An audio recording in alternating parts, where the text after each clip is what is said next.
You know, I'm right.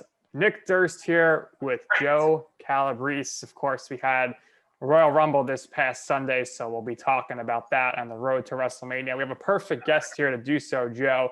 This guy with us here today. When I was an intern at WFAN, I would sit next to him on Monday nights in the bullpen while Ryback ruled, watching Monday Night Raw, and it was always a treat to see his wrestling reactions. And he's currently in a competition with Philip Rivers to see who will have the most kids. That's right. I believe he had his seventh child in 2020, but we're really excited to have him on. WFAN producer, currently produces Moose and Maggie, longtime producer for Mike Francesa, huge 90s rock guy. He's a huge horse racing fan too, so I'll have the opportunity to sneak in a couple horse racing questions later. Brian Monzo. Mons, welcome to the show. How you doing today? Hey, what's up, guys? What's going on? You guys have nicer backgrounds than me. You're coming to us. Are you coming to us live from the Town Fair Tire Studios? No, it's one of the studios, but I think this one should be sponsored by like Lysol. There we go, keeping it nice and clean in there.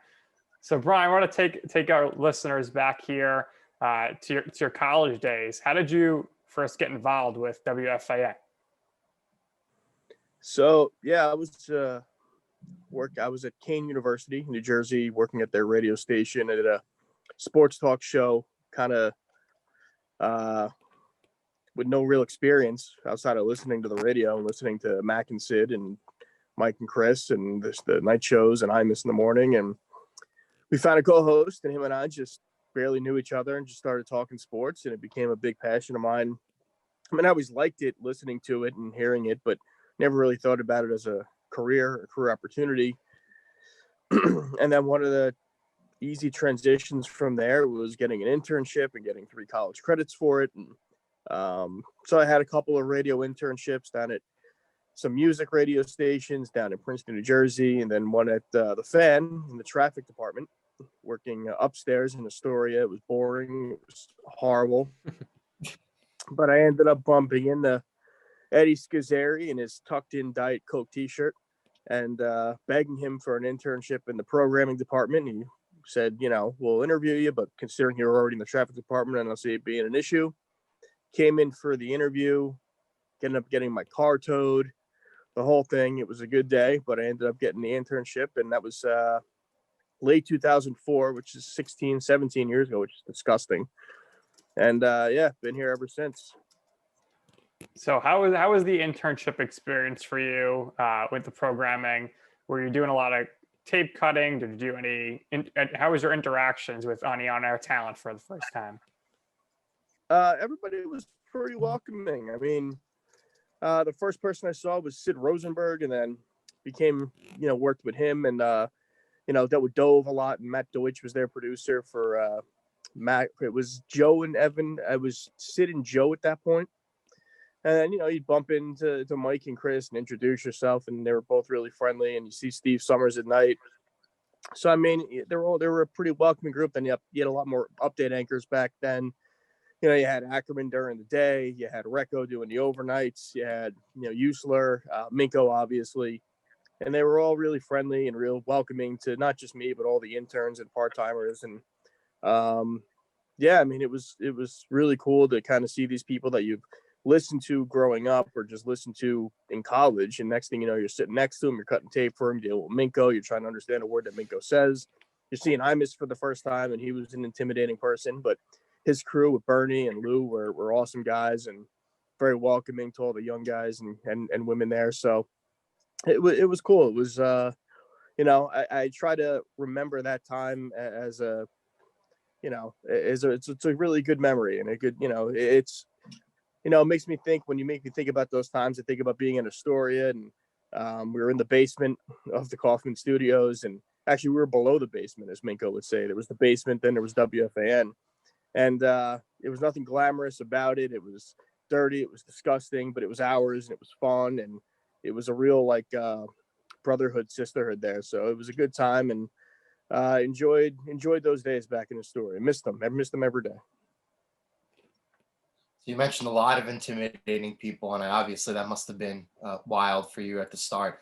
So how did you turn the internship into a part-time opportunity, which it seems like everybody does before they, eventually work their way into becoming a producer or a host for one of those shows.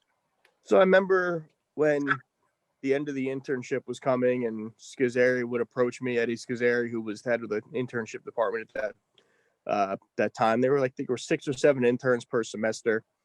And he was like, so, we're looking for part-timers. And what I'll tell you is, you can look at it from a glass half full or glass half empty perspective. Glass half empty is we're not going to hire everybody. Glass half full is all of the people that work here are former interns. So you had to be an intern to get a job there. And, I got called in on my last shift to go meet with Eddie and Eric Spitz, who was the program director at that time. And they said, we're going to bring you in part-time. And next thing I know, I was doing overnight shifts on the board. I was cutting tape. I was, working nights, weekends, and the journey began of having just a horrible schedule for no money. So it was fun. I always say, I used to work at CSB, the Connecticut School of Broadcasting, as an instructor, and we do these, we bring in prospective students, whatever that word is.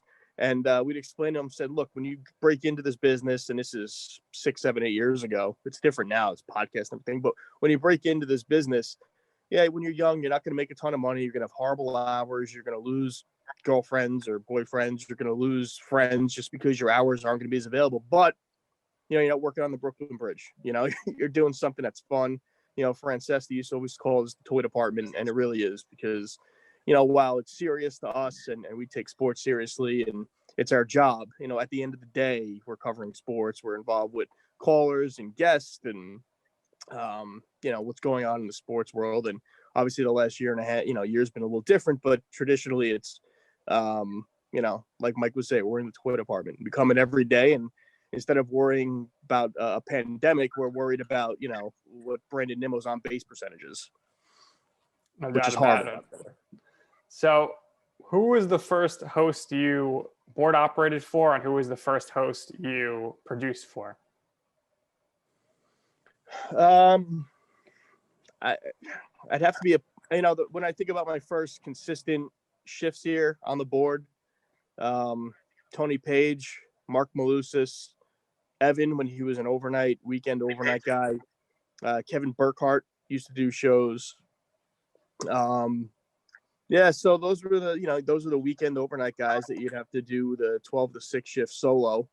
A lot of mayhem, a lot of coffee, a lot of Dunkin' iced coffee going in. No sleep schedules, a disaster. And, when I was starting out, I'd work at Sirius as well, part-time. I worked at a station in New Jersey covering high school sports. So I'd literally go from place to place to place, sleeping in rest stops, making no money, basically, living on, cleaning myself with Purell at that point, just to get by, driving from FAN to WGHT to sleeping in my car to then to going to Sirius for a couple hours. So mayhem from 2004, 2005 till things got a little more steady in 2006. But it was a blast, man. It still is. I think about those days, and you're not making a lot of money. You're not, hanging out with your friends that much. You're not seeing your family as much, but it was a good time. And doing those early shifts with Tony and Moose and with Evan. I mean, it was just like, you're like just out of college, or maybe even still in college. You're popping your mic on the air on the fan overnight. You're dealing with legendary callers from the overnight that most of them aren't even living anymore. It was wild. It was, but those guys, Tony was great. Moose is one of my best friends. We work with him now, obviously. Evan, him and I have grown very close. Kevin and I still keep in touch. So those are good memories and good times. Does it surprise you at all that Kevin Burkhardt has become such a mega star No. in the sports industry? Not at all. Not at all. He was awesome. He was, him and I were, he was one of those guys that when I was just starting part-time, him and I worked a lot. We grew very close, played golf a lot. And he was an update anchor here. You probably doesn't remember this. When he started as an update anchor here, he was working at CBS 880 as Kevin Burkhardt. He came over to the Fan to do part-time update shifts, and he had to use the name Kevin Wayne because they didn't want Kevin Burkhardt doing shifts on both stations. So I bust his balls all the time. And I'm like, I'm calling you, but I really want to talk to Kevin Wayne. He's just, but yeah, I mean, Kevin, it's amazing when I think of Kevin now. and all the stuff he does with the NFL and with baseball on Fox, dealing with A-Rod. When I talked to him, I did a podcast with Chris McMonagle here for a while, and we had Kevin on as a guest, and I remember telling him, Kev, we've come a long way from doing overnight shows to you presenting, a World Series championship trophy to the Chicago Cubs on national TV. Like, that's just, what he's accomplished, starting by doing play-by-play into, on Tecmo Super Bowl to now basically doing all the big games on Fox is just unbelievable. And he's a great talent. And one thing about Kevin, he's never let the fame go to his head. He's not a douche at all. He's the same guy. He's a humble, good dude. And he's still friends with everybody around here. And, he's a beach guy, he's Jersey Shore guy. So he's always going to come back here. Yeah, he's loving the beach out in California right now with Fox. Are we going to see a return ever of the Mac and Mons podcast, which a lot of traction? We're on different shows now. So, our hours are different. And then Chris, whenever he's got free time, he's, he's very tied up at home, and he's not the boss at home. So he's got to take care of the kids. Maybe we could get seasons of Mac and Mons. Maybe you don't have to continuously record them. We had some good episodes, so those were a good time telling those behind the scenes stories about Minko and Usler and Summers. Having Summers on as a guest for that was awesome. Minko stumbling through his words was a lot of fun. So that was a good time. Behind the scenes stuff. He's got on through great stuff. And Chris is, Chris has his weekend show now. He's working with Boomer and not with Boomer. He's working with Evan and Craig now, and I see him every day. In fact, I'm going to do his taxes for him tomorrow. So we're still very close. So with producing, obviously, the art skill has to be with screening the callers. What are your favorite type of callers and the callers you can't stand that you usually don't put on the air? I hate the callers who try to tell you that they know more than you because they're older. Like, that's just right. I've been a Mets fan since 19. I don't care. I don't care how long you've been a Mets fan for. I know more than you, and that's the bottom line. What I try to do now is get a younger group of callers in. It's not a disrespect to our callers that have called, all these years, but I try to get guys, new names, new guys that you might not have heard of, the younger audience, try and get them to call in and be part of the shows, because I'm not sure, one of the things we want to do on the station is get younger and bring in a younger audience. And we've done a pretty good job of that and keep that going. So the younger guys who may be a little tentative to call, the guys I'm trying to get in now. No doubt about it. How do you handle the prank callers? I mean, obviously you probably cut them out a lot of times, but sometimes they sneak through. And is there any system there to make sure you're marking those numbers for future? We don't get them as much now. A certain host around here used to draw them a little more. We don't get it as much now. It was tough. It's tough, because guys put on voices and they get, that sometimes they get by, and there's nothing you can do about it. And you just got to laugh. And, there were producers that used to get really pissed about it, and then you just learn to laugh at it. And, there's no real way to stop it. It's going to happen. And, what sucks for them is it doesn't, use the old expression, it doesn't get on the air, Right. So, if that's what you want to do, your life, fine. But you try not to get, you're trying to be diligent and try and really wean these guys out and ask, if you get a sense that somebody's coming on with not much to say, you could really ask them a couple questions off the air that they start to fumble on, that they got nothing to bring. So that's what you're basically doing is a mini interview with these callers before they get on the air to see if they actually have something or something different, or, you want to keep them on subject. I hate guys that call up and are like, hey, I want to change things up a little bit. I'm like, we're not changing things up a little bit. You want to produce the show, fine, or be a host, but we're not, we're doing Mets right now, or Yankees or Giants. That's kind of what we're sticking with. We're not going to take a call on the WNBA right now. So, I mean, it's just, but yeah, the pranks have gotten less and less, thankfully. Although, look, we're all human. We laugh at them. If they're funny, we laugh at them. That's what it is. We go back and listen to the clips. Right. Obviously, you're a huge hockey fan. So are you more prone to let some hockey callers on as opposed to other producers on the station? No, I mean, I think they put them on the morning show just to kind of, so they can bust Boomer's balls about him. But, I hate saying this. Unfortunately, it's the Rangers or it's nothing. And it's not me just saying that as a fan. It's just, we don't get a ton of Devils calls. We don't get a ton of Islander calls. that doesn't mean they don't have a lot of fans. They have tons of fans. They just don't call in. Right. And the Rangers, unfortunately, only really get a draw when they're in the playoffs, and the playoffs don't start till April. So unless something happens, like Tony DeAngelo tries to fight one of his his goaltender, or they get the first overall pick in the draft or something like that, there's not going to be a ton of Ranger buzz during the regular season. It's just what it is. It sucks. I wish it wasn't the case, but this city will forever be baseball, football, when the Knicks are good basketball. Yeah, so let's talk about the Knicks. Obviously, the national story is the Nets, but nobody in New York seems to care. And are you noticing that you're still getting many more Knicks callers as opposed to Nets callers? Well, when we open up the call, when you open up the show to basketball, you're typically going to get the Knicks fans. But I will say that this year, mostly because of what the Nets are doing and the trades they've made and the players they've brought in, they certainly are getting much more attention on the station and nationally, and rightfully so, than normal. So, excuse me, jeez. While it's still a Knicks town, the Nets have cut into it a little bit. And, if they want to win a championship or just get to the finals, they're going to be a big part of it. And our afternoon show has a co-host who's, I think, the biggest Net fan around. So, and the guys that do the Nets here, Carino and Capshaw, are great dudes. So, anytime we could bring them on is a lot of fun. But look, it's when the Knicks are good, I say this a lot, when the Knicks are good, there's nothing better than that. They just haven't been good for so long that I don't even remember what that's like. Certainly. And like the same thing as you mentioned, the Rangers, if they're good, people pick up traction. I know you did some writing for the radio.com with the Rangers. How did that opportunity come about for you? I just pitched it. They asked me to do something.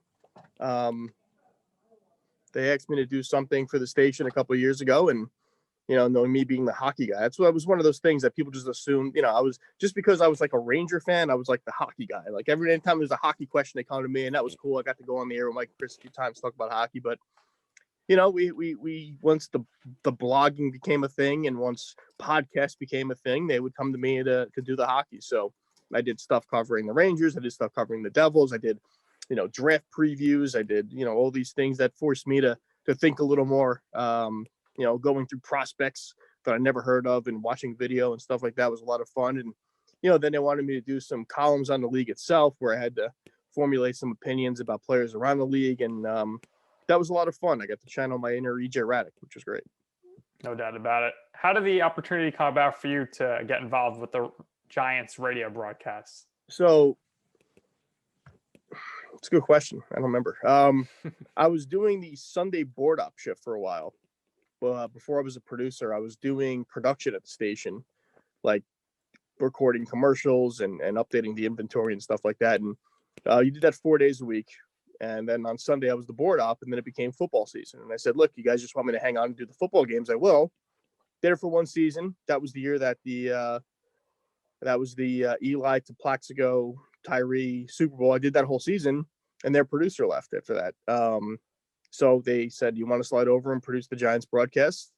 And I've been doing that ever since. And honestly, it's one of those jobs that I don't really need anymore, like financially or whatever. Not that, but it's just, working on a Sunday with 7 kids, you don't feel like you need to do it anymore. But I have so much fun doing it that I don't, I don't want to give it up. I enjoy it. I enjoy being here on football Sundays. It's still fun to see the guys and girls here that work here on Sundays, and cracking open a couple sodas and chips and watching football Sunday, the red zone, dealing with the Giants, dealing with the post-game show. It's a lot of fun. Pete Hoffman, I do the games with. He's a blast. Lance and Jeff and Schmelk. And I enjoy doing a Giants game still. So that's one of those jobs that in this business, I look forward to doing every week. When there's a Monday Night Football game, what time are you getting to the studio and what time are you leaving? So, yeah, I mean, when I was doing Mike's show, I was here, 11:30 anyway, but I wouldn't get out here till 2 a.m. Now with the midday show, you get here at, between 8 and 9, and those Monday night games, I ain't going home. I ain't going all the way home to the Jersey Shore between shifts. So it's a late night. You get that 2-hour post-game show, you're here till 1:30, 2 o'clock. And, those are nights that instead of taking the train, I'm driving home. So long days, but they're fun. It's still prime time. It's still being in the mix. I still get a kick out of that. What was the process like, and were there interviews when you made the transition to Mike's show? So I interviewed for Mike's show when Eddie Erickson left. The job went to Ray Martell, deservingly so. He'd been doing it for a long time. And then when he left, it wasn't so much, there wasn't really an interview. I mean, there was an interview process, but it was one of those things where I was kind of like next man up.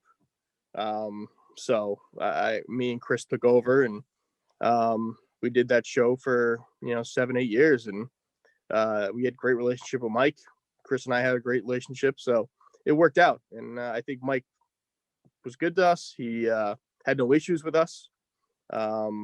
He didn't really have issues with anybody producer wise, but I mean with us, he was good.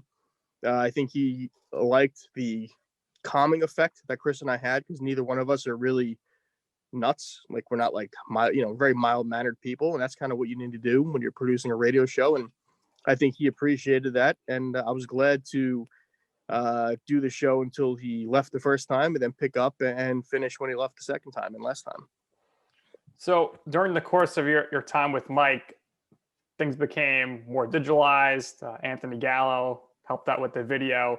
Yes. How was that for you? Because a lot of times, every time Mike would have a big interview or something, people immediately tweeting you, hey, you're going to post that. And then by the end of your tenure there, people would know that, hey, you're actually going to post it, and they just give you some time. So what was that process like there, and the transition from where everything was just on the radio to now everything's radio.com and the videos going out as well? So, yeah, I mean, I wouldn't have to post the video, just the audio, but I would have to alert the video editors that we had that, we had this interview, it started at this time, it wrapped up around this time. This was some of the better parts of it. This is what he said. This is what you should use for your description of the interview. And I still had to do it from the radio side. So it was good extra exposure. The video aspect of the show was solid. And I think it helped, and it brought guys in like Anthony, you mentioned, who's a really good worker, and he's with the company now. So he was able to transition that to staying with the company and working at radio.com. When you get the job with Mike, could you ever envision that you were going to become, this so well-known guy from all the crazy fans, and you're going to get this crazy Twitter following? Well, I don't know how much of that is actually true, but I remember when I got the job, I immediately got a bunch of tweets about being a Mongo, which I had no idea what the hell that meant. And I had to get educated on that from Ray. And I enjoyed it, man. The Twitter interactions, I mean, people like to bust your chops, and that's fine. It's part of the job. It doesn't bother me. But no, it was fun. I love going back and forth, doing Mike's show and dealing with the people on Twitter that wanted to make sure I corrected him over everything. And, he said this word, it's really this word, whatever, dude. But no, that's what it is now. I mean, it happens now with every show you do, that, you got to deal with fans on Twitter, and it's fun. You open up your DMs, you don't want to know what you get, but it's a part of the show now. It's what we got to do. It's you got to do Instagram, you got to do Twitter, Facebook. All these shows have to have their own pages, and you got to interact with the fans any which way you can. So, it's not just, you don't interact with the fans just from the time of the show, from 10 to 2 or from 2 to 6:30. You're dealing with the fans all day, all night. During the show, after the show, on the train ride home, on the train ride in, you're dealing with retweets and replies if you want to get involved with that. And it's fun, man. It's nonstop. The fans are still crazy, which is great. So it's Super Bowl week. So of course you guys at Mike had the competition to give away the tickets. How much work went into that? How do you pick those audio clips? And what do you remember about the time where I think it was a Friday and Mike was ready to go home and you guys didn't give out the ticket yet? I think you had to go to I don't know if it was Mike or Chris McMonagle. Someone had to get to a Broadway show. I don't remember who it was. But yeah, I mean, that was a wild one. So John Schweibacher works at the station. He's been here forever. He was always the one who was putting together the questions and the audios, and he could, he's a sports savant. Every sport, he remembers everything. He's great with these questions and audios. And Chris and I would try to find a couple of audios that we thought were a little extra tricky to make it easy, because once, the one negative was people on Twitter would put the answers out, and that drove me nuts.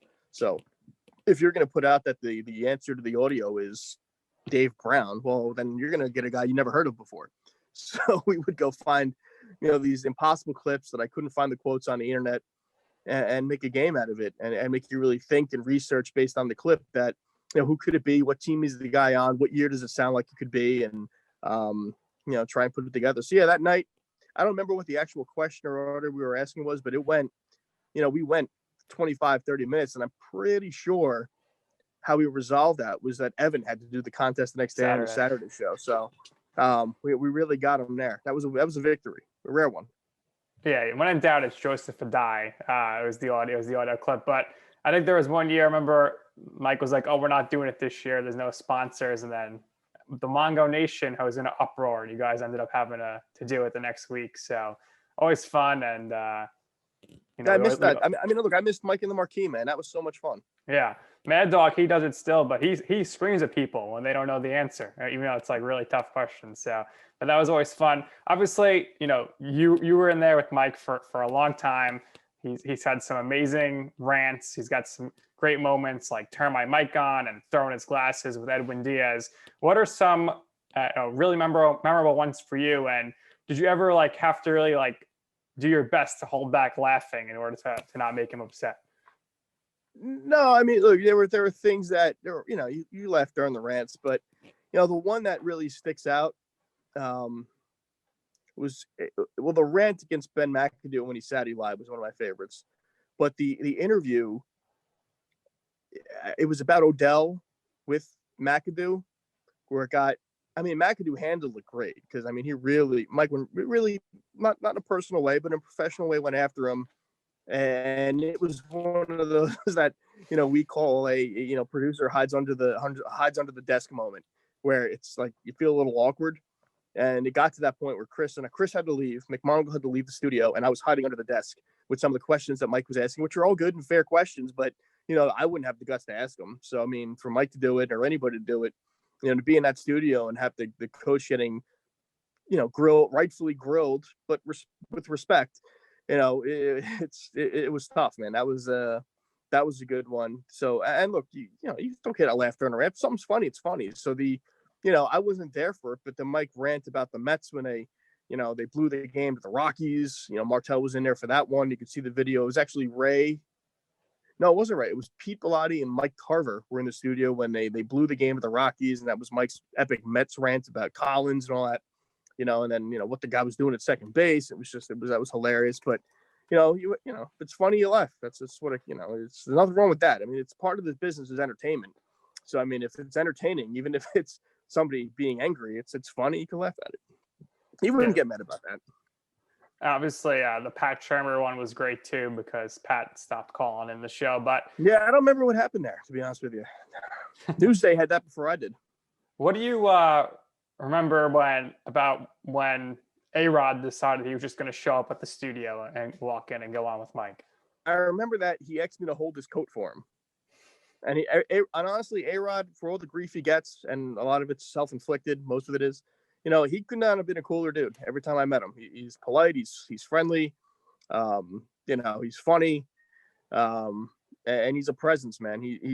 But every time I've had to deal with him, whether it's on the phone or in person, he couldn't be better to me. I'm just some moron that he's talking to, but he was friendly that day. I just remember here's what I remember. I remember him coming in, doing the interview.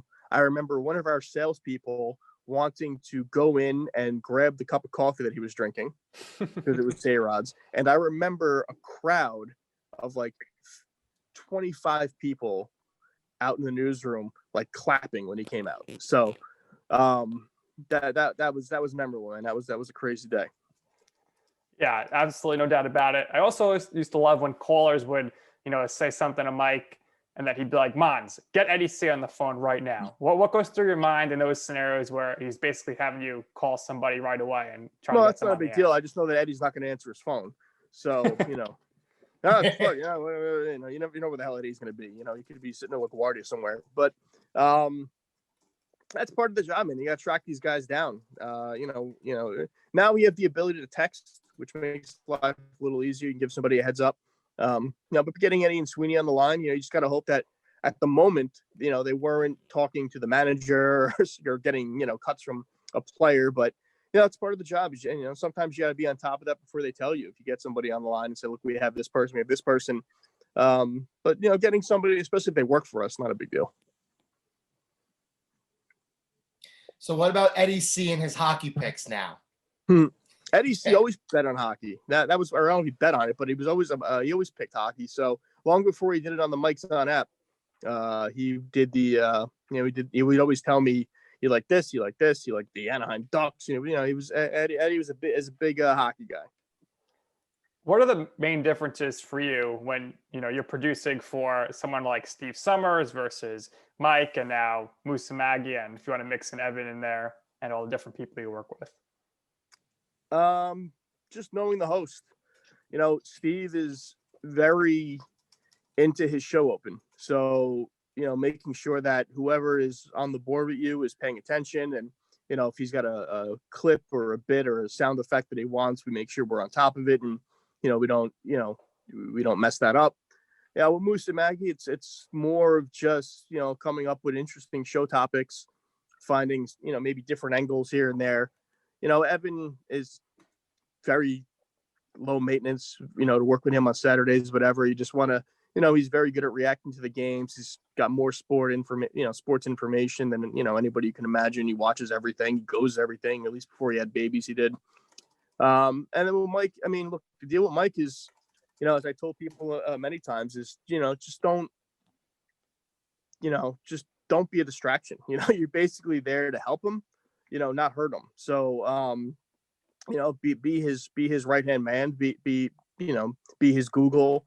It was just not getting in the way with Mike, because, Mike, a doorknob could produce Mike's show and they'd finish first. So, you didn't want to be a reason, something that would hurt the show. And I don't, I feel as though I did a good job of not doing that. So, but every host, has their different needs for a producer. Some, are very, higher maintenance than others, but all are great to work with. So I also wanted to ask the timings of all these programmings, because with Mike, you used to work in the afternoons. Now with Moose and Maggie, you kind of been moved up to like that middle time slot where Joe and Evan used to be. Obviously, you have familiarity working overnights and working nights and weekends and stuff like that. So I wanted to ask, what is your favorite time to work? And I know this is probably a little bit different for you now than it was even 5 to 10 years ago, because of your family at home, and now your increasing family at home. But what would you say is your favorite time to work, or what would you say is the best time for you that works? So, every time frame has their perks. Like overnight, there's like no rules. You get to pop the mic on whenever you want. There's a couple less callers, because it's the overnight. There's more flexibility. The afternoon to me is still, the prime shift as far as being here for the station.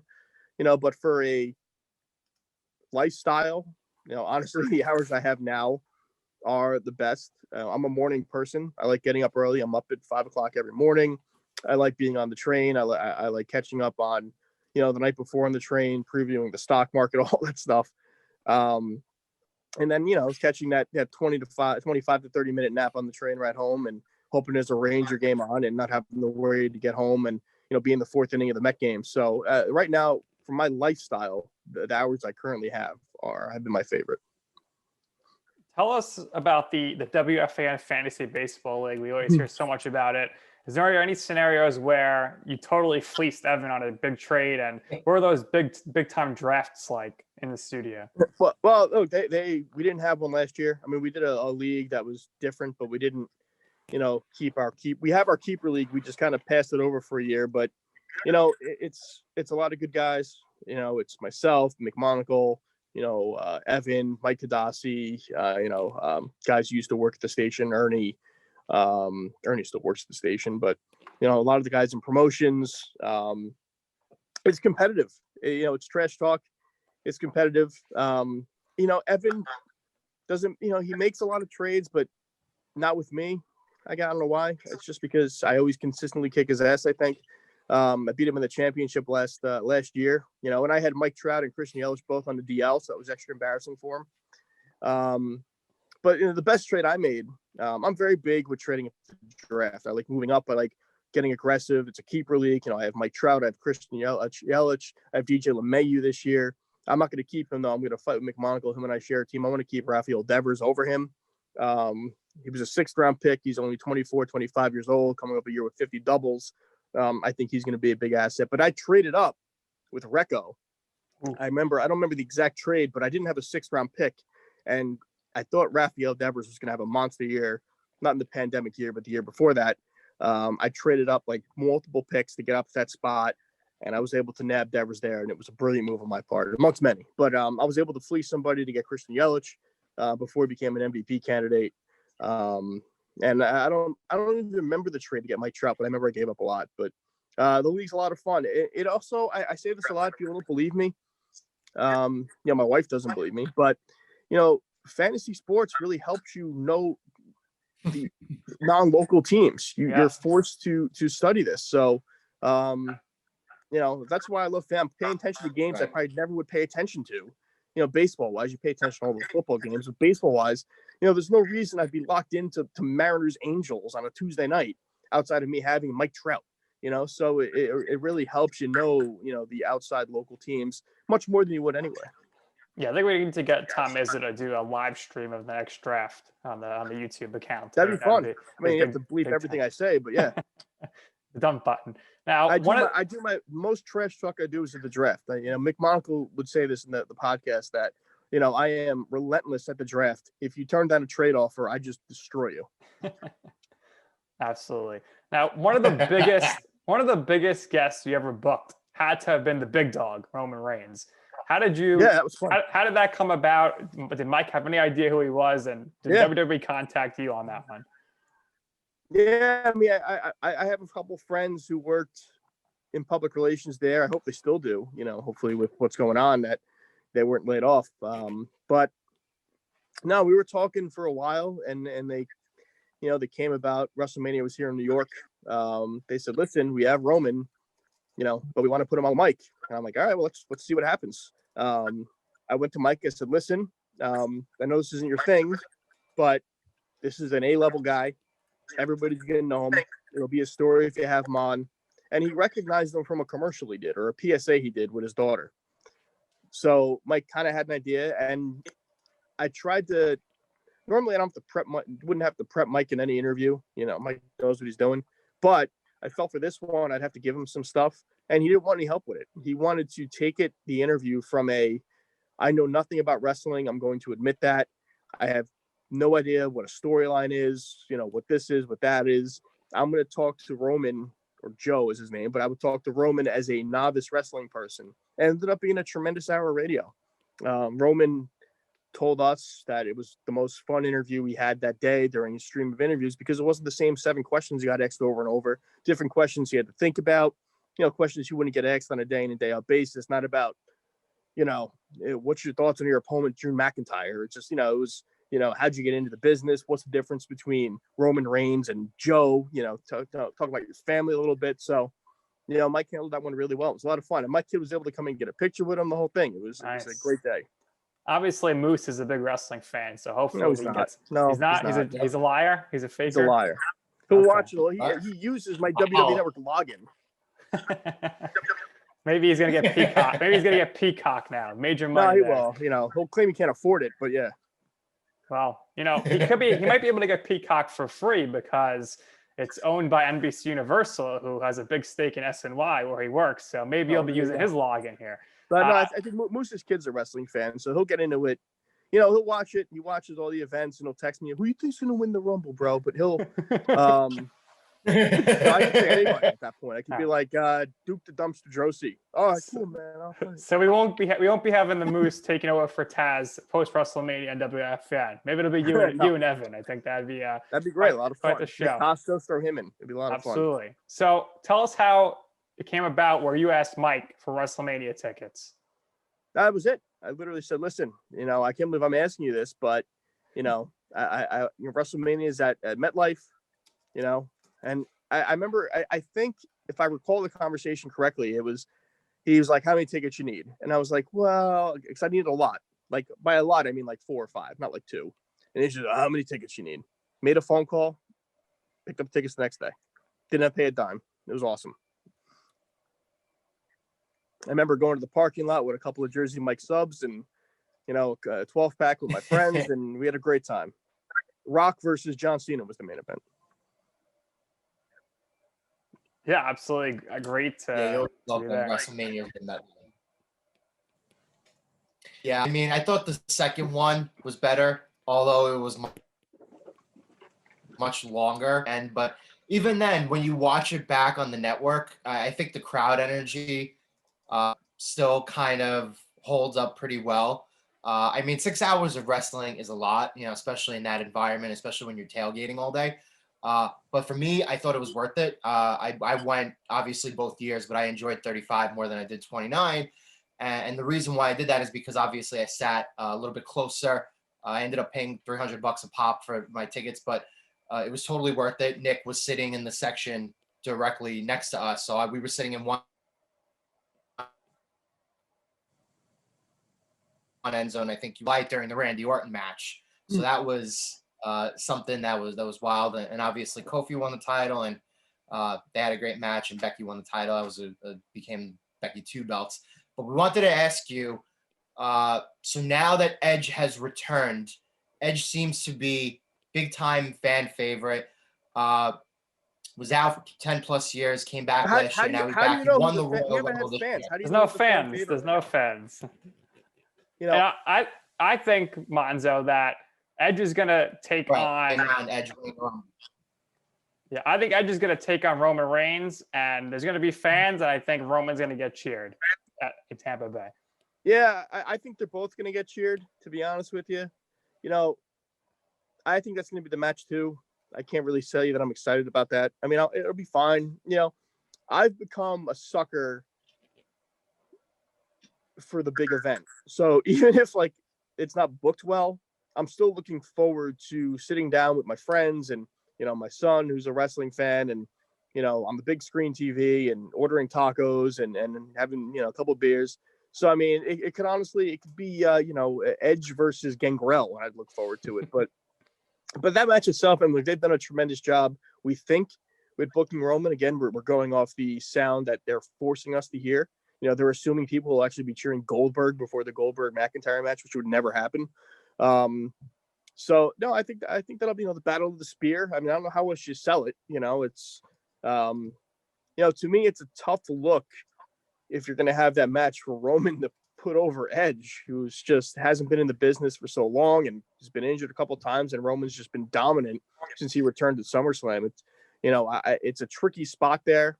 I felt like dog there overanalyzing it, but it's a tricky spot. It's a tricky spot there. I didn't love what they did with Kevin Owens, so they basically just, destroyed him the last couple months with Roman. But, I don't really know what I'd like for WrestleMania. I thought the match was Daniel Bryan and Roman. And I wasn't sure what I had in mind for Drew at this point. Maybe a rematch with Brock, which isn't all that exciting. But, yeah, I mean, I think it's gonna be Edge, and I think it's unless you get Christian involved, you create like family versus family. There's a lot of things you got to think of before you actually get into the match. What I'm looking forward to seeing what they do is is revisiting the Fiend Bray Wyatt versus Randy Orton. I'm sure that's going to be at Match of Mania. I think it's going to be exciting. I love what they've done with Alexa Bliss. They made her, she was already a tremendous competitor, and now she's. Not only that, she's a tremendous actress as well. And what she brings to the table now, playing this multitude of characters, is really well done. I'm glad you brought up the fan chants, because I argue with this Joe all the time, and I said there's no way anyone's chanting "This is awesome" in the middle of the Royal Rumble. So it's all fake. It's all piped in. It's the dream. It's all fake, Joe. There's nothing there. But yeah, I think we're going to see Daniel Bryan taking on Seth Rollins. Yeah, they set that up at the Royal Rumble. Yeah, so we'll see that. I don't know who Drew's going to face. I think if Brock comes back, he needs to go after Roman as a face, though. And, they fight over Paul Heyman on a pole or something. I don't need him coming back, to be honest with you. You know what? Here's what I wanted. Here was the storyline I had in mind that I knew they wouldn't do. At the Survivor Series, Seth Rollins sacrificed himself. I was hoping that he was writing off that character and he'd come back at number 30 in the Rumble with the Burn It Down theme and come back as that Seth Rollins going after Roman Reigns. And there's a history there. I just got goosebumps thinking about it. There's a story there, and I think that would have satisfied the fans, even though they got a little stale with that Seth towards the end. That story would be one I'd want to see play out. Yeah, the Monday Night Messiah has just run its course. But and you know what? The Monday Night Messiah never had fans. I mean, in person. So I mean, we don't know how they would have reacted to him. Right. Yeah, Authors of Pain, they were horrible, and they were gone right away. So Murphy, though, was great. Fortunately, he's off TV now that he's dating Rey Mysterio's daughter, apparently. What do you think we're going to be seeing with John Cena here at WrestleMania? Nothing. I don't think he's gonna. I don't think. Didn't he say he's like shooting some show nobody's gonna watch in Vancouver? He said he was shooting a movie. You know, I mean, he had that thing with Bray Wyatt last WrestleMania, which was kind of cool, but we only got to see the Fiend for about 2 seconds. So it's, you know, Cena's. I like Cena. I'm one of his fans, but you know, I've never seen somebody leave, be a part-timer, but never show up. So I mean, I guess The Rock did, but I mean, you know, Cena basically made it like he was never going to do that, and he's done that. Yeah, it's Hollywood taking over. He's obviously had a 3 WrestleMania feud with Elias. Elias, what do you think about him? I think he's tremendous. We talked to Jimmy Corderas last week. He said he's the total package, but doesn't seem like things are going too well with him right now. He's losing to Jeff Hardy every chance he gets. Yeah, you know, they can't seem to figure out what to do with him. Heel face. You know, I think he's got to kind of be that tweener guy who you know, can clearly go in the ring. He's in great shape. You know, he's got the entertainment value with the guitar and the songs. You know, they got to put a title on him, I think. I think that'll make him interesting. You know, he had, what was it, the United States title, I guess, for a little bit, or the Intercontinental, one of them for a few weeks. But, you know, he's a guy that he gets reaction, good or bad, which is fine.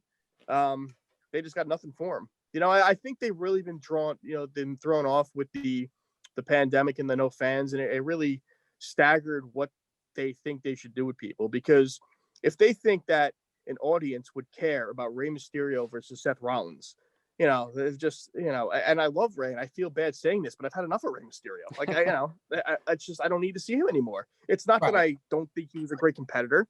It's just, I'm ready for new wrestlers. You know, I don't need to see the Hurricane enter the Royal Rumble again, by the way. No, it's true. No, absolutely. Could have definitely gone to somebody else. I wanted to ask you, who were your favorites when you were growing up, and who are your favorites now? Because your taste always seems to change. Bret Hart was always my favorite. See, it's interesting because a lot of people like he was my cousin's favorite too, but a lot of people don't necessarily like Bret Hart as much because he wasn't really necessarily as great on the microphone. You know what I mean? Like, my favorite of all time is The Rock. Well, yeah, but see, like, The Rock was my second era wrestling. My first era was Bret Hart, Hogan, Warrior, Boss Man. Like, that was my first era wrestling. And the breakup of the Rockers, which, you know, almost hold on, I'm getting like multiple calls here. Malusis is calling me, Dove's calling me. What are we doing here, guys? Oh man. I know. Malusis wants to talk wrestling. He probably wants to place his WrestleMania bet. So I'm trying to get back to you guys there. Am I back to you guys? Yeah. I mean, it's just clearly I'm busy, guys. So yeah, I mean, the breakup of the Rockers ruined my weekend. I always think, what would have happened if they gave Marty Jannetty the push? I think that's well, they tried to. They gave me the Intercontinental title, but you know, Marty's got his own set of problems, you know, now. But you know, that second generation. No, I was, you know, who I was into that second generation. I was really into Kane. I loved Kane. I loved the Kane character. Not the Kane character now, but the Kane character in 98, 99. That first blood match with Austin, the following night on Raw in 98, which was the same night Hogan beat Goldberg for the title. I mean, that look, I tell my son this all the time, who can't appreciate it because he wasn't there yet. But that Monday Night Wars thing, there was nothing. They could do whatever they want with AEW and with WWE. Nothing will be better than the Monday Night Wars for that, you know, 1 year time of WCW beating WWE and then coming back with DX. I mean, nothing was better than that. So Brian, let's make believe you were in a WWE fantasy keeper league here, and you get to pick 2 men and 2 women. Who would be your picks here? I thought you were going to ask me to fantasy book a match. You can do that too if you want. Well, you know, I'd go with Alexa and Sasha. I think they are the 2 premier Oh no, I'm an idiot. What am I saying? I love Sasha. I go with Alexa and Charlotte. Charlotte's a main event competitor no matter what she does. It's the goat. She is, I don't know why, I was texting some friends, I can't stand Charlotte. She is the best wrestler on the roster. Like not male, female. They're the best wrestler. She's better than all the males there. She is a main event draw just by her presence and what she is on the mic and how good she is in the ring. And she is the best. I'd make Alexa second. As far as the male version of that, that's a tough question, man. You got to throw Roman in there just because, how great he's been able to transition to this character. And this version of Finn Balor in NXT, who is that tweener version of, he tried to do the full heel turn. It didn't completely work. So now he's just the prince. He's the champion who can go. We always knew how good Finn was in the ring. Now he's really able to be good in the ring and then be good as a character as well. Because, as cool as the Finn Balor character was when he was on the main roster, it got a little stale with the jacket and doing this 1,000 times, unless he came out, in the makeup, the demon, got a little stale. But this version of Finn is great. So I take a sleeper pick. I would go with Finn Balor. Yeah, absolutely. It's a great pick. I agree with you on Charlotte. Nick does as well. She's the best. I would take Charlotte, Sasha, and I would take Roman Reigns and Bray Wyatt, but that's personal preference for me. I feel like they're afraid to overdo Bray. They really are. Yeah, no, I agree with that. He's the kind of character where you get him just right, a lot of people will be into him. But because he's so out there, if you put him on TV too much, a lot of people are going to be turned off by what he does. I think there was Nick is not Bray Wyatt's biggest fan, but I understand where he's coming from. No, I think there was a period of time where they thought the Fiend was getting a little stale, so they took him off TV for a while, and now we're all kind of craving the return of the Fiend. So they've at least done this well, but I think the key with Bray is letting Bray control it, and I think they have done that. Right. So you mentioned Finn, and we have to bring up the Wednesday Night Wars here. You touched on AEW. I like Dynamite. I think it's a good show. I think they're reaching the point now where they're starting to accumulate too many people who came from elsewhere or came from WWE, and a lot of people aren't necessarily getting as much TV time as they should. I think Rusev and Miro is a perfect example of this. But AEW has consistently won that TV spot against NXT, and now with NBC Sports Network not going to be anymore, all the hockey coverage is going to go to UA. They're going to probably change the schedules. NXT is going to go on a different night. AEW probably won the war. But what do you think about that whole situation? Do you like AEW's product and their presentation? And do you have some favorites in AEW that you watch? Yeah, I liked AEW at first. I still think it's a good product. I think they do a good job of making it a wrestling show. You're getting 2 hours of wrestling. You're not getting much banter in between. But I agree with you. As much as I like and respect Sting, I don't need Sting in AEW, with a relatively big role. Too many of these guys, the Arn Andersons, it's turning into Roberts Nitro. Yep. It feels like it's turning into Nitro. And Nitro was awesome. But when you only have 2 hours and you're really bringing in young talent, Sammy, all these guys that are tremendous, people weren't familiar with the Young Bucks probably much before AEW, the niche wrestling fan. And I want to see more of these guys and less of, the guys that we've seen come in and out at, they brought in Cardona for a while, which was fine, but I was on Impact. I don't need all these vets that we've seen, leave WWE, come in. I thought bringing in Miro was fine, and I like to see him get a main event push, and it looks like they're going in that direction. But I don't think, and I mean this, I'm not just shilling for WWE here. I don't think they ever considered AEW competition to NXT, because NXT is always going to be there, whether it's on the network, whether it's on USA. It's going to have its fans. It's going to, when they go back to Full Sail, it's going to be jammed with fans again. They're going to, so I think NXT, they're not worried about NXT losing any ratings, I think, to AEW. I didn't consider it a war because, I could watch AEW and then I can go back and watch NXT, or I can watch NXT and go back and watch AEW. So, I wasn't really into the war itself. I was just looking forward to two good wrestling products, and I think you had that. How do you feel about, obviously, your former coworker with Team Taz, but they try to push his guys up as young new stars, but they can never win a match? That kind of bothers me. They do that with a lot of different guys, and it's tough to see. And obviously, I have rumors now that Cesaro, his contract's up. Ryback says he's planning to go there. I think everybody just wants to use it as a negotiation ploy, to be honest. And Chris Jericho says everybody could thank me for the new contracts because it's true. Well, look, it's a hit. People love it. People see the product, and it's great. Bringing in new people. So I understand the appeal of wanting to go there. I love seeing Taz. I texted him a few weeks ago, like, you are right now the best storyline in wrestling. So, I'm happy for him to go there and be a big part of it because, Taz, like, I know the Taz that's not the wrestling version of Taz, and he's like the coolest dude.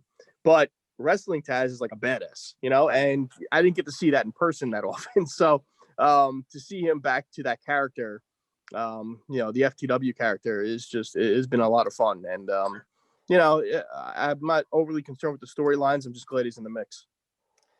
Yeah, I think it's been really great to see him and his storylines, and we'll see what happens. Maybe him and Taz get physical in their big cinematic type of match. Now, you mentioned fantasy booking. So Joe and I have been saying for a long time here, and they kind of missed the boat on this, but hopefully it still happens. We got to see Becky return after she faces Ronda. They got to do Becky versus Charlotte versus Sasha versus Bayley. What do you think would be a reasonable way to get to that type of match? So you're talking about bringing the 4 horsewomen into a fatal 4-way. Fatal 4-way, I suppose. Fatal 4-way. Yeah, I mean,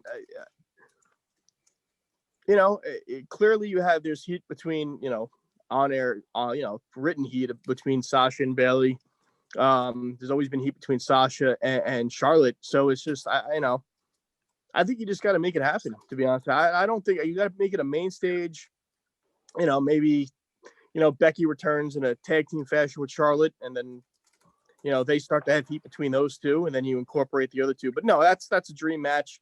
It's amazing how long we've seen these 4 compete against each other going back to, their days in NXT. And then obviously the Sasha Bayley match at NXT Brooklyn, the original, one of the greatest matches I've ever seen.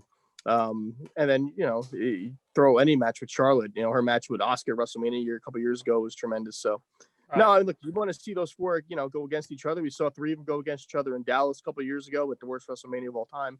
Right. WrestleMania 32. Mrs. WrestleMania. I mean, that was, that ridiculous move off the top turnbuckle outside of the ring.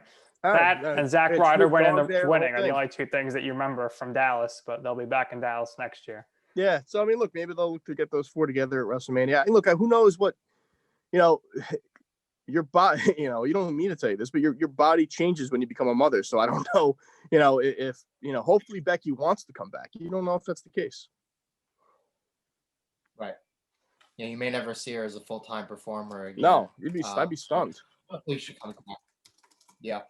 I wanted to ask your favorite match because we mentioned the 4 horsewomen fatal 4-way. It happened in NXT. It's not happened on Raw, SmackDown, or pay-per-view yet.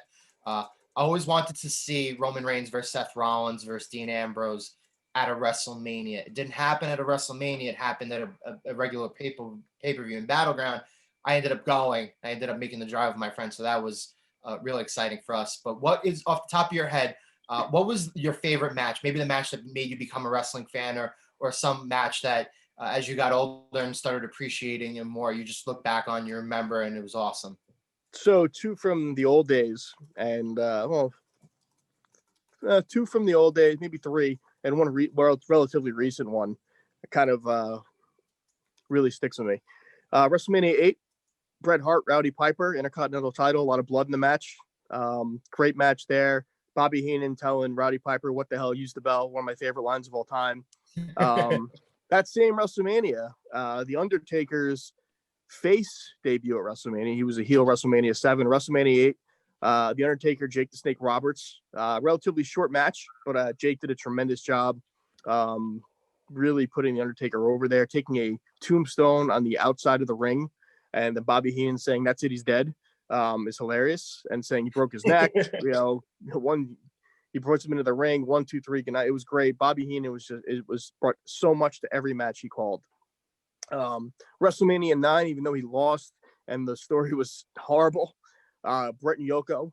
I was a big Bret Hart fan, so that match really sticks with me. Bret loses that match when Mr. Fuji throws the salt in his eyes. with the horrible ending with Hogan going into the ring. But, that match really stands out to me. And then in a recent one, and I've called this the best WrestleMania match of all time, and I've gotten absolutely killed for it. But the match that I really thought was entertaining and told a great story was WrestleMania 31, Roman and Brock, when Seth came in and cashed in Money in the Bank. I thought that was such a good match. I don't know if Brock was supposed to bleed, but he bled like a maniac. Roman laughing in the ring occasionally. JBL was awesome on the announce table. Seth's music hitting out of nowhere. Seth's shaking the tent. I thought that was so entertaining. I didn't know what was going to happen. I hate the expression marked out. I marked out. I was so into that match. I thought that was the match that really put Roman over the top, and Brock was great as well. That was where Suplex City started. Told a great stories. That to me, I've called the best WrestleMania match of all time, and I've gotten killed for that. But I think it's a great match. It's one of the most rewatchable matches I've seen in a long time. Absolutely. I totally agree. I think it's one of the most enjoyable 20 minutes you could watch as a wrestling fan, just because of the atmosphere. Everybody was right at the beginning Roman. Of that match, Roman catches Brock early. It almost looks like it pissed him off in real life. It was great. Yeah. It was a great story. There are a lot of little things about that match. Just because you're a Bret Hart guy, and I always like to mention my cousin. His two favorite matches are Bret Hart versus Mr. Perfect, SummerSlam 91, and obviously the WrestleMania match, the submission match with Austin at WrestleMania 13 with the blood and Austin passing out. And but I figured you're a huge Bret Hart guy. He's a huge Bret Hart guy, so you'd probably appreciate that. We're gonna let you go soon. We know you're busy. We know you got calls coming in, but we wanted to ask you just a couple more questions before we let you go. You're a huge horse racing guy, and you did a lot of hits and a lot of spots with regard to horse racing and the preview for the big Triple Crown races and the Breeders' Cup. Used to do all that with Mike. Used to have on a lot of tremendous guests and a lot of great spots. So for our listeners at home who are not necessarily into horse racing, but kind of are aware of the big races that go on when they come on during the year. Mike obviously owned a horse. Mongo Nation became super, super popular. Everybody used to get into that, right? I don't know if you yourself own any horses. I don't know if you are partners or with anybody regarding that. But if you are, you're more than welcome to share that with us. But I also wanted to ask you about your betting strategies, because for somebody who's a total novice when it comes to betting on horses, do you think there are 2 or 3 easy things, or the stuff that you could pinpoint right at the top that'll make it easier for somebody to get into it? Maybe if they spend a day at the track or something. So, yeah, I'll try and make this as non-complex as possible. The why I like racing itself, outside of having history with my father and being at the track and living close to Monmouth Park, is you can bet the least amount of money and make the most amount of money. So, you can make it's rare, but you can make a 50-cent bet and win a couple $1,000s. So the chances, and look, that's rare, but it's doable. To me, I still love the win bet. You find a horse that you love, it's 7 or 8 to 1, or even lower. You could still make a nice profit on that. I had War of Will in the Preakness a couple years ago at 6 to 1. You bang that for $100, you had $600, and he was such an overlay at 6 to 1. The good prices are available. So I'll try and make this as easy as possible. I love, outside of pick 4s and pick 3s, which you're picking simultaneous races, you can put as many horses in there, you can make a ton of money. I love trifectas. Do you know what that is? It's the first 3 horses in a race. But you can do it, either box those 3. If I have a very strong opinion on a horse that's going to win a race, so let's say I like the one horse. I like the one horse at 6 to 1 or whatever. You can pick for 50 cents. You could do a straight trifecta. So it has to come in this order. It has to come out 1, and then you could put like 5 or 6 horses underneath in the second slot. And then I like taking the entire field in the third slot. So essentially, you just have to have the winner and one of the horses you pick in second, and then hope the longest shot comes out in the third shot. Because you can, if you have a winner, a relatively decent price in the second slot, and you get the monster long shot in the third slot, you can make a $12 to $18 bet and cash out a couple $1,000s. That to me is my favorite bet. If I have a very strong opinion on a winner, I love this horse, He's 6-1. I think he's going to win this race. I am so confident. I'm going to use him in the top slot in a big bet. That to me is my favorite bet in racing. If I, I'll do it in the Kentucky Derby. I'll do it, all these races. But on the weekends, if I'm at Saratoga or if I'm watching a race and there's a horse that's on the turf, a mile on the turf, I love this horse. It's 7-1. I'm going to use that horse on top, 50-cent base wager. That horse on top in the trifecta straight. 5 or 6 horses in the second slot, and I'm going to take the entire field in the third slot and try and get lucky. That would cover your summer if you hit that. There you go. Nice. But there's nothing wrong with the old-fashioned win bet. No, of course not. Very good. Keeping it in very simple terms for our listeners. My uncle. I confused myself there, to be honest with you, but my uncle actually has owned a couple of horses, partial owner of a couple of horses. My dad's very, very big into betting, and they used to bet horses when I was around, when I was younger, and they still do. And over the years, speaking for myself, I don't bet obviously every day, but I will bet the big races. I've gained an appreciation for recognizing horses' names, and I think like when you're looking at the program, the very first thing that stands out to me is like breeding. You know what I mean? So if there's a horse that is bred by a horse that you recognize that you used to watch race, maybe you watch that race, that horse win a big race, either in person or maybe a Kentucky Derby or a Preakness, right? Obviously, I think there's a certain attachment that you get to those certain horses as well. And then you really break down stuff and you get to watch like the horses actually race out. I think there's something aesthetically pleasing, about watching the horses race, the way the jockeys run, the way they take care of the horses before and afterwards. So I think it's a total experience. I think it's very misunderstood. And I do know that sometimes when you had the horse racing segments on with Mike, a lot of people would tend to tune out. Obviously not their forte, but I think you did a really great job with that regardless. So, kudos to you. I And appreciate the stuff it. you did with Mike back then. Yeah, look, I love doing the horse stuff. I work with Naira now, and we do podcast every week. So I get a kick out of it. We have some followers that really get into it. So if we can make you a couple $100 a year, I'm happy. So why I wanted to ask you, and this is finally before we let you go, you gave us a lot of great time today, and we really, really, really appreciate it. No problem. The Rangers, I want to ask you, David Quinn. I believe we are reaching the fork in the road with David Quinn. Do I think he's been good? No. But do I think he's been bad? No. But with these guys, the way that they're playing now, it seems as if something is off with the team. I don't know if it was Tony or not. And I think getting the Tony distraction for the D'Angelo distraction is going to help this team. But what are your feelings on Quinn? Do you think he's done a good job? Would you give him the rest of the year? Would you give him next year? But do you think that they have reached that point that I think and that Nick believes they have reached?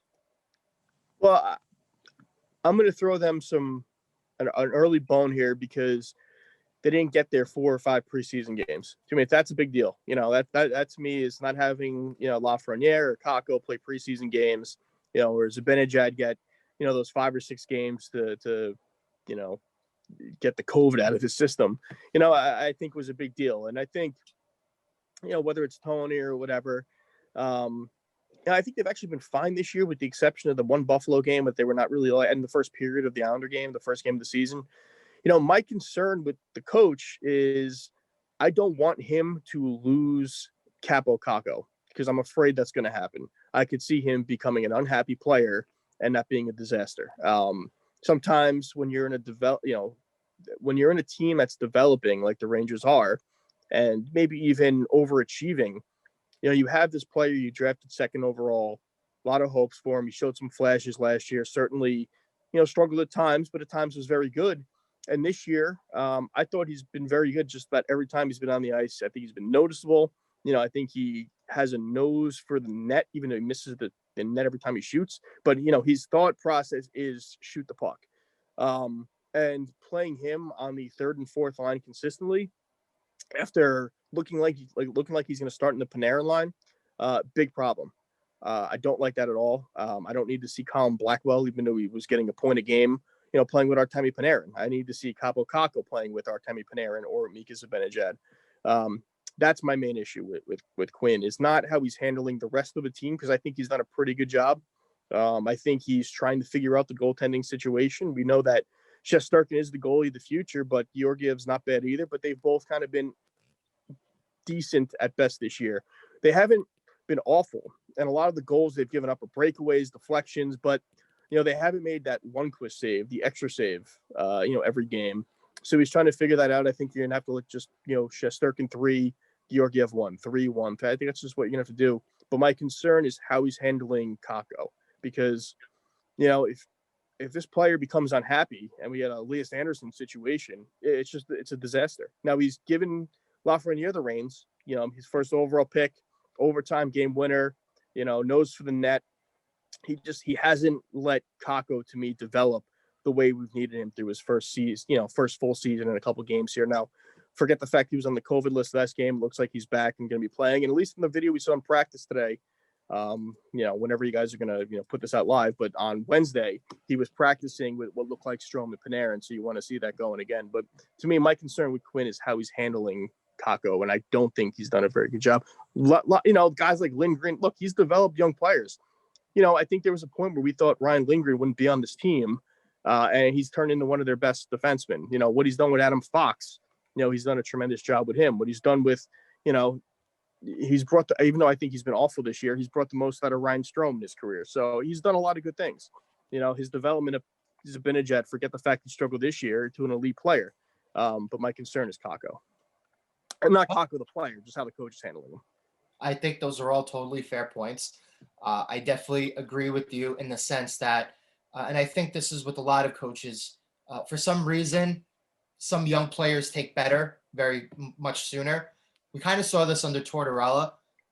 Guys like McDonough and Stepan were kind of flourishing first, and Kreider kind of wasn't. And then we saw AV come in, and it was kind of the same thing. Guys like Kevin Hayes were good, but he lost JT Miller. And now you see David Quinn. He's done really great with Adam Fox. I think he's definitely given Laf some reign here. I think Buchnevich, he's done a good job with Buchnevich, but I'm not liking what I see from Kakko either. And I think you're definitely right in that sense. It's a mixed bag.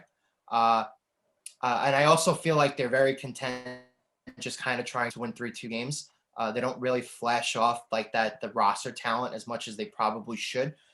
So I think that's my other big concern with him. But I definitely agree with a lot of what you said there. Yeah, I mean, look, they if it wasn't for the goaltending of other teams, they would have won a lot of games. I think a lot of the results of these games would be different because they've the goalie in Pittsburgh was tremendous. Allmark was great in Buffalo in those games. So I mean, they've run into some goal. I mean, Varlamov shut him out the first game. The game against the Devils, Blackwood was tremendous. So I mean, it's just. I think that they're going to be fine. I just don't want to see Kakko become a problem. And I don't think he will be, but I just give him top 6 minutes. Let him struggle. I'd rather see him struggle there than struggle with, Julien Gauthier and with Brendan Lemieux. That's he's supposed to be a premier offensive player. I've seen it. I think he has it. You got to give him a chance. Absolutely. And thanks for giving us a chance for coming on. We really, really appreciate it, Mons. Thanks again. Usually we give our guests the last word in case there's anything they would like to share, promote, but you did that, plenty much throughout the episode. So we will let you go. But if there's anything else you would like to share, go right ahead. Thanks again. Buy Pinterest stock and enjoy the new Foo Fighters album.